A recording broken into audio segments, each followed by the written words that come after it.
ছেলের বুকের ভেতর একসাথে কয়টা যুদ্ধ চলে সেটা হয়তো কেউ কোনোদিন জানতে চায় না। একটা যুদ্ধ পরিবারের দায়িত্ব কিভাবে নেবে, আর একটা যুদ্ধ নিজের স্বপ্নটা কিভাবে পূরণ করবে, আর শেষ যুদ্ধটা যাকে ভালোবাসে তাকে সত্যিই কি কোনোদিন নিজের জীবন সঙ্গী হিসেবে পাবে। এই তিনটা যুদ্ধের মাঝখানে দাঁড়িয়ে একটা ছেলে প্রতিদিন একটু একটু করে ক্লান্ত হয়ে যায়। বয়স হয়তো 18, 20, 25।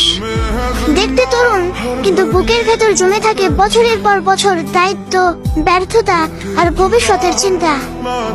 তার উপর চারপাশ থেকে আসে হাজারটা প্রশ্ন। কি করছো? কবে কিছু একটা করবে? তোমার ভবিষ্যৎ কি? সংসার চালাবে কিভাবে? বাবা মায়ের জন্য কি করছো? কেউ একবারও জিজ্ঞেস করে না তুই কেমন আছিস। এই বয়সের ছেলেগুলো অনেক সময় হাসে, আড্ডা দেয়, ফোন চালায়, বন্ধুদের সঙ্গে ঘুরে, তাই সবাই ভাবে ছেলেটা ভালো আছে। অথচ অনেক রাত আছে যখন নিজের ভবিষ্যৎ নিয়ে ভাবতে ভাবতে ঘুম আসে না। কেউ বাবার পেশা ধরে বাঁচার চেষ্টা করে, কেউ নিজের চেষ্টায় একটা পথ খুঁজে, কেউ ব্যর্থতার পর ব্যর্থতায় হারিয়ে যায়, আর কেউ ভুল মানুষের, ভুল অভ্যাসের কিংবা ভুল সিদ্ধান্তের মধ্যে নিজের কষ্টটাকে চাপা দিতে শুরু করে। তারপর সমাজ তাকে বিচার করে। কেউ বলে ছেলেটা অলস, কেউ বলে ওর দ্বারা কিছু হবে না, কেউ বলে নিজের জীবনটাই তো ঠিক করতে পারে না।